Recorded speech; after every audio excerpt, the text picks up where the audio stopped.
본 방송에서 제공하는 부동산 정보는 투자 판단에 대한 조언입니다.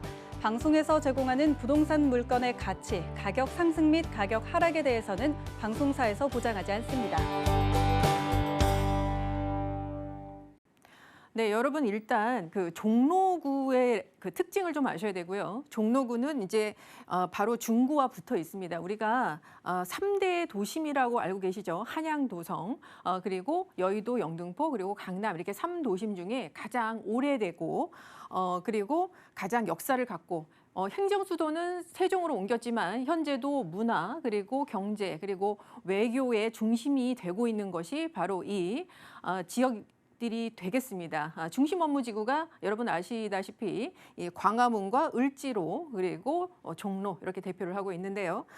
이 업무지구와의 아주 직주 근접을 갖고 있는 지역이 바로 이 숭인동이 되겠습니다. 종로구 숭인동 같은 경우에는 그 아래쪽에는 또 이렇게 상업 지역이 굉장히 많죠. 그래서 전체적으로 이 주변 지역들이 상업 지역이거나 업무지구로 이루어져 있기 때문에 사실 주택을 지을 땅이 사실은 굉장히 부족한 지역이다. 먼저 이렇게 제가 서두를 열겠습니다. 자, 오늘 이제 가볼 곳이 이 숭인동인데요. 숭인동은 이제 위치상으로는 1호선과 그리고 6호선이 만나는 동묘역입니다.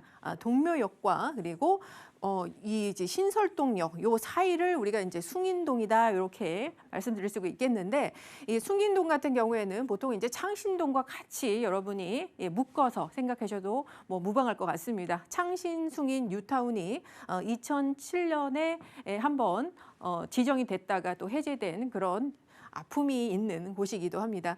자, 지금 제가 태극마크로 이렇게 동그라미 그려있는 거 보면은 다 2개 노선 이상의 환승역입니다. 지금 주변이 모두 다 지금 다중역세권을 갖고 있고요. 1호선, 6호선뿐만 아니라 2호선, 5호선 그리고 그 외의 노선들도 굉장히 빠르게 그리고 환승 구조가 아주 촘촘하게 돼 있어서 이 강남의 교통체계가 제일 좋지만 사실 이 중심 업무 지구를 포함하는 이 지금 종로구 쪽의 교통도 상당히 어깨에 견줄 만한 그러한 교통체계를 갖고 있다 이렇게 보시면 되겠고요. 자, 그리고 주변에 지금 이곳은 상당히 낙후된 것으로 모든 분들이 알고 계실 겁니다. 그러나 주변 지역의 인프라들은 굉장히 잘 갖춰져 있다 이렇게 볼 수 있겠는데 지금 가장 보면은 가까운 쪽이 왕십리 뉴타운이 되겠죠. 왕십리 뉴타운으로 인해서 주변에 굉장히 많은 인프라들이 제공이 되고 있습니다. 또 청계천 산책로도 굉장히 가깝고요. 그래서 살기에는 편하나 사실 지금 살고 있는 집 자체가 좀 문제다 이런 거죠. 자, 그리고 옆에는 이제 뭐 아래는 동대문 시장 이렇게 그리고 뭐 풍물시장, 창신 봉제공장 그리고 뭐 애견 그런 재료상 이렇게 서울이라는 도시가 참 외국인들에게 재밌게 다가오는 이유가 제가 예전에 6호선 설명드릴 때도 한번 말씀드렸지만 이색 특색 상권이 굉장히 많습니다. 세계 어느 그 대도시에도 이렇게 어떤 재료의 부품이라든가 이런 재래시장이라든가 이런 것들을 파는 것이 외곽에는 있을 수 있어도 도심 중심부에 이렇게 자리 잡고 있는 데는 없기 때문에 사실 이게 관광지로서 굉장히 각광을 받고 있는 것이죠. 그래서 이곳에 이 관광지적 그 어떤 가치도 굉장히 많이 올라가고 있는 지역이다 이렇게 보시면 되겠습니다. 그러니까 업무지구와 가깝고 또 상업시설 중에 이런 관광지에 또 바로 접해 있으면서 주변의 뉴타운의 인프라들 뭐 여러 가지 그런 백화점이라든지 마트라든지 그리고 천혜 자연공원 같은 것도 굉장히 많죠. 뭐 종묘, 창덕궁 그리고 위에 북한산 뭐 굉장히 많습니다. 그래서 갖출 거는 다 갖췄고 주변에 뭐 용두 5구역, 6구역 그다음에 뭐 청량 제기동 4구역, 6구역 그다음에 청량리 7, 8구역 아래쪽은 뭐 신당 7, 8구역 이렇게 우리가 다 알고 있는 민간 재개발들이 아주 많이 지금 진행이 되고 있다.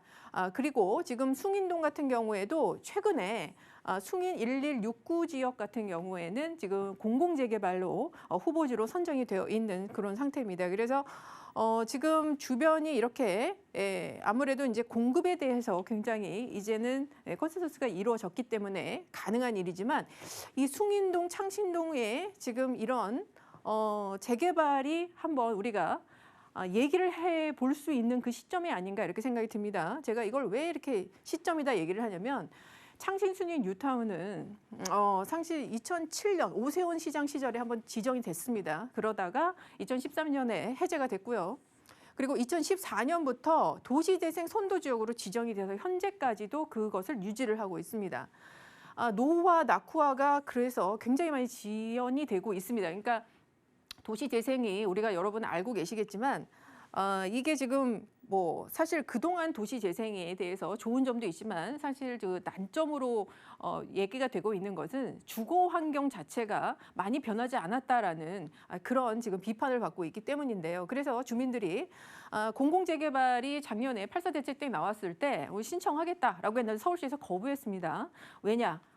여기는 도시재생 사업에 대한 예산이 투입됐기 때문에 중복 지원은 안 된다라는 게 이유였죠. 그래서 그 대신 2사 공급 대책, 그러니까 올해 2월 4일 날에 발표된 공공주도용에서는 가능하다라는 얘기도 이렇게 좀 스물스물 나옵니다. 일단은 이곳 자체가 제가 앞서 말씀드렸지만 입지 자체가 너무너무 훌륭합니다. 우리가 경희궁자역 종로구의 경희궁자이의 그 성공 사례를 보시면 이렇게 직주 근접이면서 여러 가지 인프라를 갖고 있을 때 아파트가 새로 지어졌을 때 얼마나 많은 시세 차익을 볼 수 있나 이런 것을 우리가 다 경험했던 것이 바로 경희궁자이였는데요. 자, 그래서 창신 숭인동에 대한 기대감도 상당히 높아지고 있는 상황입니다. 보시겠지만 지금 현재 상황이 소방차 들어갈 수 없는 좁은 골목길에 비만 오면 냄새와 오물이 넘쳐나고 그다음에 그런데 또 벽화는 또 이렇게 그려져 있죠. 그래서 안 된다. 더 이상 이렇게는 못 산다. 이게 이제 원주민들 얘기고요. 그래서 최근에 이런 일이 있었습니다. 여기뿐만 아니라 12곳의 도시재생 사업지로 현재 운영되고 있는 창신 숭인동을 포함한 12곳에서 오세훈 시장에게 도시재생 사업지의 지역을 구역을 풀어달라 이렇게 요청을 했습니다. 특히 이제 숭인동 같은 경우 공공재개발 후보지로도 신청이 불가했다. 왜? 이유가 앞서 말씀드렸지만 이미 1,100억 원의 예산이 집행됐기 때문에 안 된다. 이런 아주 단순한 이유입니다. 그리고 또 가능성에 대해서 우리가 한번 짚어봐야 되는데 오 시장의 재임 시절에 뉴타운 한번 추진했었고요. 그리고 얼마 전에 후보 시절이었을 때 오 시장께서 도시재생 사업에 굉장히 좀 비판적인 그런 말씀을 또 하셨죠. 근데 또 현재 상태 이렇습니다. 노후도가 정말 75% 이상, 이거는 이제 무조건 재개발 들어가야 될 정도로 노후화가 심화됐고요. 현재 어떤 상황이냐면 그 최근에 3개 정도의 어린이집이 폐쇄가 됐습니다. 왜냐하면 애들이 없어서 젊은 부부들이 다 전출을 하기 때문에 여기서 못 키우겠다 이거죠. 자, 그래서 최근에는 이제 외국인들이 좀 싼 집값 때문에 외국인 거주지로 지금 변모하고 있는 상황입니다. 그래서 이러한 그 도시재생을 풀어달라라는 요구가 좀 받아들여져야 되지 않나 이렇게 생각이 들고요. 주거환경 개선 상업이 정말 절실한 지역이기 때문에 이게 뭐 이분들한테 뭐 집값을 올려서 뭐 벼락부자가 된다 지금 그 문제가 아니라 아예 살 수가 없으니까 그런 부분에 있어서 우리가 좀 이 부분은 투기다 이렇게 얘기 안 했으면 좋겠습니다. 자, 그래서 이제 이 지역을 좀 볼 때 여러분 이제 3가지를 구분하셔야 됩니다. 요즘에 막 투자들을 하실 때 구분들을 못 하세요. 민간 재개발과 공공개발, 8.4 대책에 나온 공공개발, 그리고 공공주도형 2사 대책에 나온 거 이 3가지입니다. 우리가 알고 있는 뉴타운 사업이나 뭐 도시 및 주거환경 개선법에 대해서 지금 정비법에 대해서 적용을 받는 민간 재개발은 보통 이것을 얘기를 하는 거죠.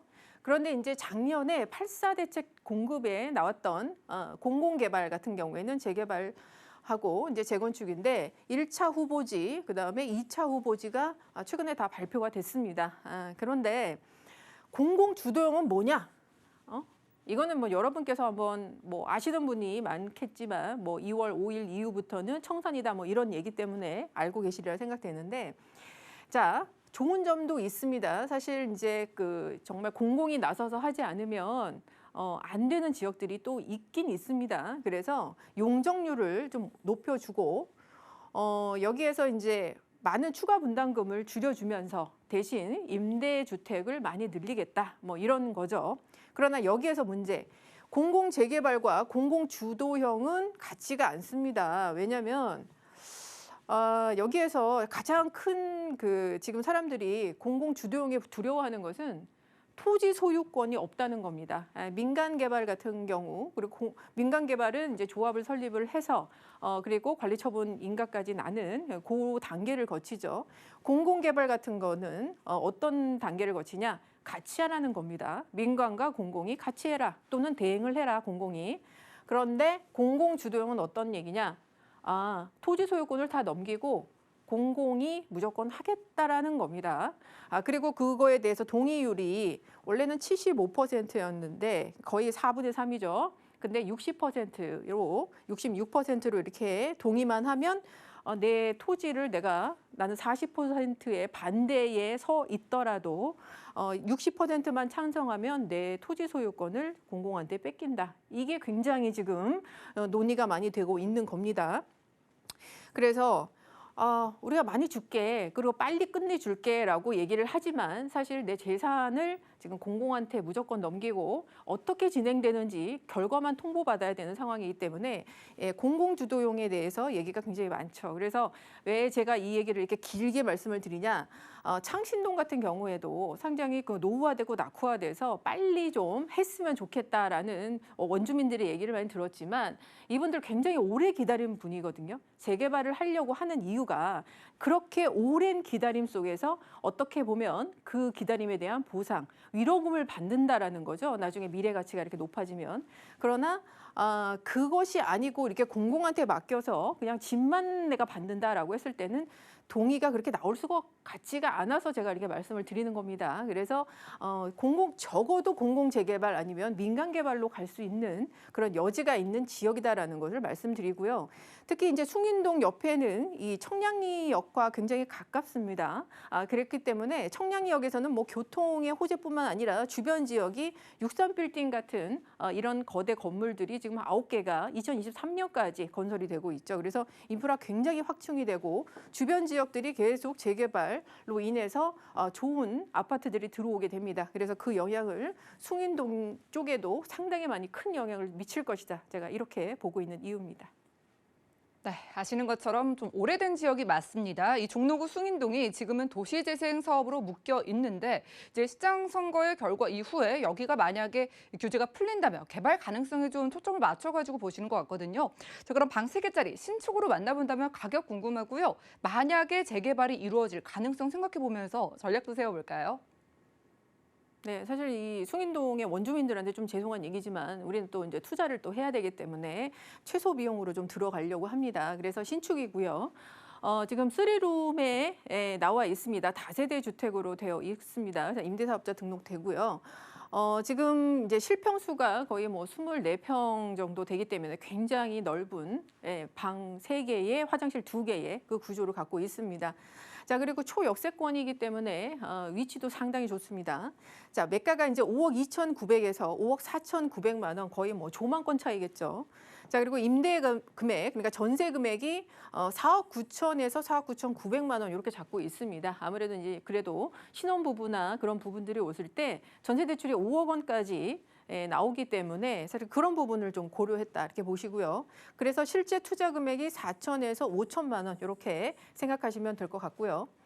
자, 다시 한번 짚어드리면 1호선과 6호선이 지나는 더블 역세권 동묘 앞역입니다. 그리고 바로 옆에는 또 2호선 도보권 그리고 4호선 동대문역 도보권에 위치를 하고 있습니다.